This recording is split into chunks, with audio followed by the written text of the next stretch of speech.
থাকার কারণে হযরত খুবাইবকে এইভাবে ওই যে কাফের বেঈমানেরা কুফারেরা ছুরি দিয়া একেবারে যেভাবে মা বোনেরা কুমড়াকে মুরব্বা বানায়, হযরত খুবাইবের শরীরটাকে এইভাবে এই খায়াতে খায়াতে একেবারে জাজরা করে ফেলে। নাউজুবিল্লাহ। আরবি বলতেছেন ওই হাসরের ময়দানের মধ্যে তোমার সম্পদ, তোমার সন্তান, তোমার টাকা পয়সা, ধন দৌলত, বাড়ি গাড়ি কোনো কিছুই কাজে আসবে না। আল্লাহ বলেন তোমার একমাত্র কাজে আসবে হচ্ছে ইল্লা মান আতাল্লাহা বিকলবিন সালিম। আল্লাহু আকবার। রব্বুল আলামিন বলতেছেন হাসরের কঠিন ময়দানের মধ্যে যখন মা সন্তান থেকে চলে যাবে, সন্তান মা থেকে দূরে চলে যাবে, বাবা যখন সন্তান থেকে দূরে চলে যাবে, ওই সমস্ত মানুষগুলো, ওই সময় মানুষগুলো হাহাকার করতে থাকবে নিজে বাঁচার জন্য। ভাইরা আমার, ওই সময় আপনার মাল কাজে আসবে না, সন্তান কাজে আসবে না, বাড়ি গাড়ি কিছুই কাজে আসবে না। আপনার কাজে আসবে হচ্ছে আপনার পরিশুদ্ধ দিল, যেই দিল দিয়া আল্লাহর কথা শুনলে, যেই দিল দিয়া আমার রাসূলের কথা শুনলে আপনার দিল ভালো লাগে, আপনার দিল সতেজ হয়ে যায়, ওই দিলটাই হাসরের ময়দানে আল্লাহর কাছে কাজে আসবে। সুবহানাল্লাহ। ভাইরা আমার, বন্ধুরা আমার, শুনুন, আল্লাহর নবী সাল্লাল্লাহু আলাইহি ওয়া আলিহি ওয়াসাল্লামের জন্য সাহাবায়ে কেরামগুলো নিজের জীবন পর্যন্ত বিলায় দিত।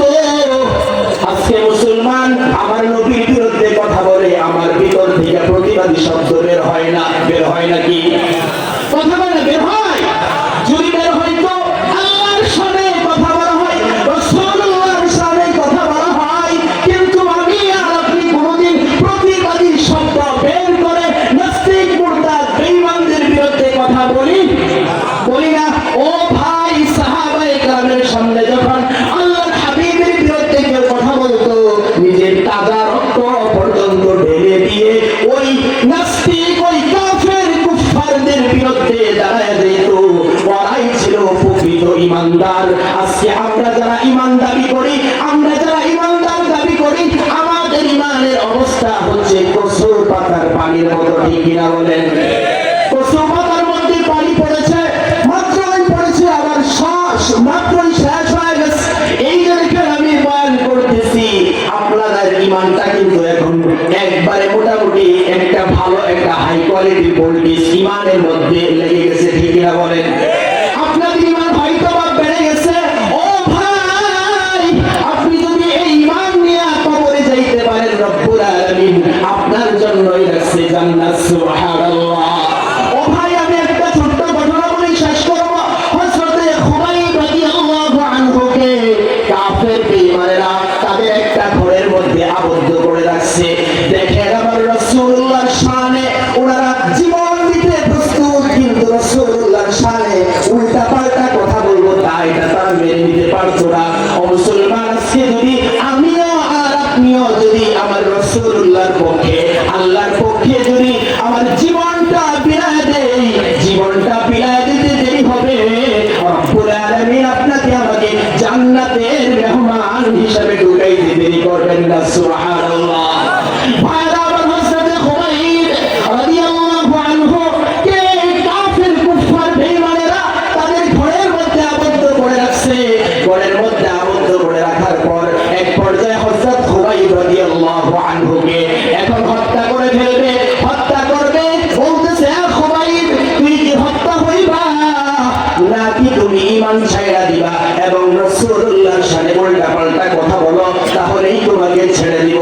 তখন হযরত খুবাইব বলতেছে, এ কাফের কুফফাররা, শুনে নাও, আমার জীবন চলে যেতে পারে, আমার সন্তান চলে যেতে পারে, আমার মা বাবা সব চলে যেতে পারে, কিন্তু আমার জবান দিয়ে আমার রাসূলুল্লাহর শানে উল্টা পাল্টা কথা বলবো না। আল্লাহু আকবার।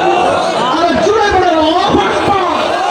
এবার হযরত খুবাইব রাদিয়াল্লাহু আনহুকে যখন কাফের কুফফাররা একেবারে হত্যা করার জন্য নিয়ে চলে গেছে, এ মুসলমান, দেখেন মুসলমানরা আমরা যদি এক না থাকি, আমরা যদি রাসূলুল্লাহর শানে, আল্লাহর শানে যারা কথা বলে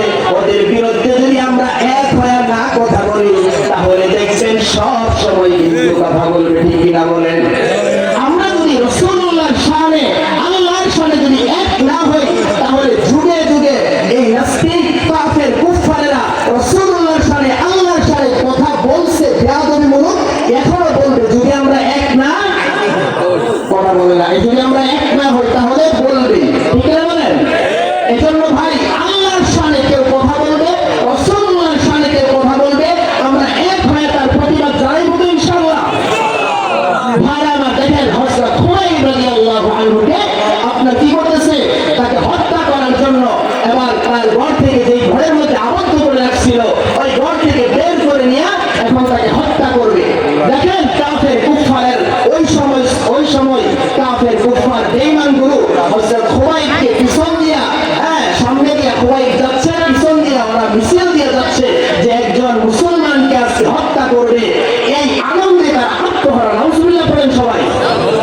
এবং হযরত খুবাইব রাদিয়াল্লাহু আনহুকে আপনার এখন হত্যা করবে, নিয়ে চলে গেছে এবং যেই জায়গার মধ্যে হত্যা করবে ওই জায়গাটার মধ্যে নিয়ে উপস্থিত হয়ে গেছে। এখন হযরত খুবাইবকে কাফেররা বলতেছে তোমার কি কোনো আশা আছে? শেষ সময় বলে না ফাঁসি দেওয়ার সময় যে তোমার কি কোনো আশা আছে নাকি, বলে না, বলে না, বলে। ঠিক হযরত খুবাইবকে বলতেছে এই তোমার কি কোনো শেষ আশা আছে? তখন বলতেছে সাল্লি রাকাতাইন, আমাকে 2 রাকাত নামাজ পড়ার জন্য আমাকে একটু সময় দাও। তখন হযরত খুবাইবকে 2 রাকাত নামাজ পড়ার জন্য সুযোগ দিল। সুযোগ দেওয়ার পর হযরত খুবাইব রাদিয়াল্লাহু আনহু আপনার 2 রাকাত নামাজ পড়তেছে। 2 রাকাত নামাজের মধ্যে দাঁড়ায় গেছে। তারা হযরত খুবাইব রাদিয়াল্লাহু আনহু বলতেছে যে আমার নামাজটা আজকে এত মজা লাগতেছে, এত মজা লাগতেছে, মনে হয় যে আমি দীর্ঘক্ষণ দাঁড়ায় নামাজ পড়ি। আল্লাহু আকবার। ভাই আজকে ইমানের জন্য শুধু ওরা মৃত্যুবরণ করেছে। আজকে আমার আপনার ইমান কি আর ইমান? এটা ইমান বলে, আমার রাসূলুল্লাহর শানে কথা বলে, আল্লাহর শানে কথা বলে, কোন প্রতিবাদী শব্দ আমার জবান দিয়ে বের হয় না। এই জবানের হিসাবকে আল্লাহ দিবে না? ভাই আমার, এবং হযরত খুবাইব রাদিয়াল্লাহু আনহু বলতেছেন যে আমার আজকে নামাজটা এত মজা লাগতেছে, মনে হচ্ছে যে আমি আরো নামাজ পড়ি।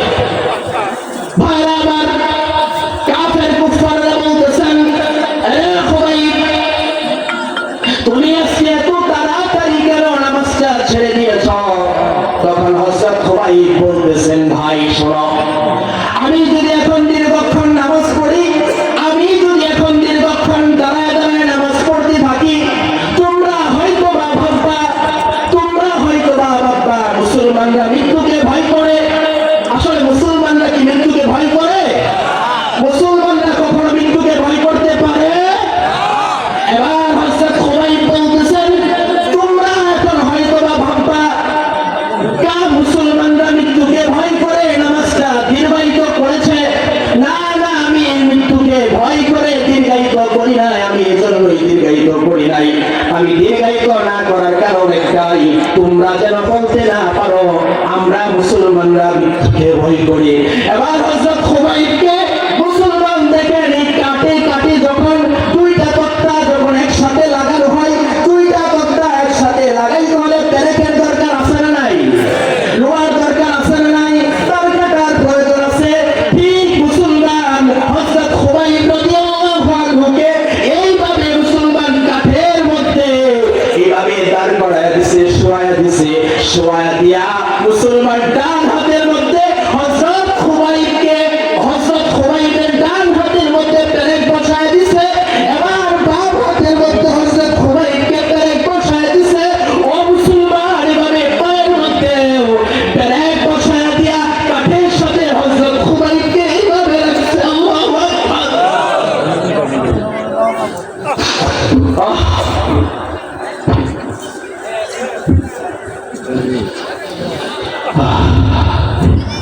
হযরত খুবাইব রাদিয়াল্লাহু আনহুকে এইভাবে দেখেন কাঠের মধ্যে একেবারে তক্তার মতো লাগায় দিচ্ছে। দেখবেন আমাদের মা বোনেরা যখন কুমড়া দিয়া মুরব্বা বানায়, কুমড়াটা তখন কেটে একেবারে কি করে ওই যে কাঠি দিয়া যখন খায়া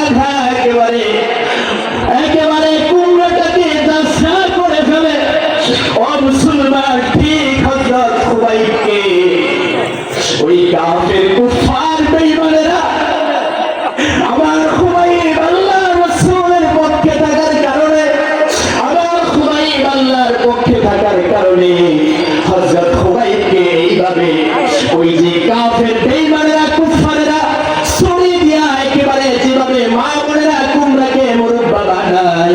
হযরত খুবাইবের শরীরটাকে এইভাবে এই ঘায়াতে ঘায়াতে একেবারে জাজরা করে ফেলে। নাউজুবিল্লাহ।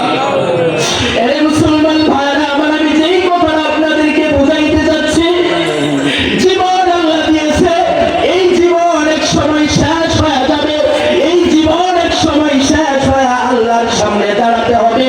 ও মুসলমান, আল্লাহ আপনাকে বাড়ি বানানোর জন্য দুনিয়াতে পাঠান নাই, আল্লাহ আপনাকে টাকাওয়ালা বানানোর জন্য দুনিয়াতে পাঠান নাই, আল্লাহ আপনাকে নেতা হওয়ার জন্য দুনিয়াতে পাঠান নাই। আল্লাহ আপনাকে পাঠাইছেন একটাই কারণে, ওয়ামা খালাকাতুল জিন্না ওয়াল ইনসা ইল্লা লিয়াবুদুন। আল্লাহু আকবার। রব্বুল আলামিন আপনাকে আমাকে দুনিয়াতে কেন পাঠাইছেন? রব্বুল আলামিন পাঠানোর কারণ একটাই, আপনাকে আমাকে সৃষ্টি করেছেন এজন্য আমি আর আপনি যেন আল্লাহর ইবাদত করি। কার ইবাদত? আল্লাহর ইবাদত যেন আমি আপনি দুনিয়ার জমিন থেকে করে রব্বুল আলামিনের জান্নাতের মেহমান হয়ে যেতে পারি। আল্লাহ আমাদের সবাইকে কবুল করুন, সবাই পড়ি আমিন। ভাইরা আমার, হযরত খুবাইবকে এইভাবে শেষ করে দিয়েছে ইসলাম কবুল করার জন্য, ইসলামের উপর অটল অবিচল থাকার জন্য। আজকে আমি আর আপনি যদি ইসলামের পক্ষে, রাসূলুল্লাহর পক্ষে, ইসলামের পক্ষে, দ্বীনের পক্ষে, কোরআনের পক্ষে যদি থাকি, বেঈমান কাফের কুফারেরা নাস্তিকেরা আমাদের বিরুদ্ধে কথা বলতে পারে। মুসলমান, আমার কথা স্পষ্ট, দুনিয়াতে থাকবো ততদিন আল্লাহর হুকুম মেনেই চলবো, ঠিক কিনা বলে?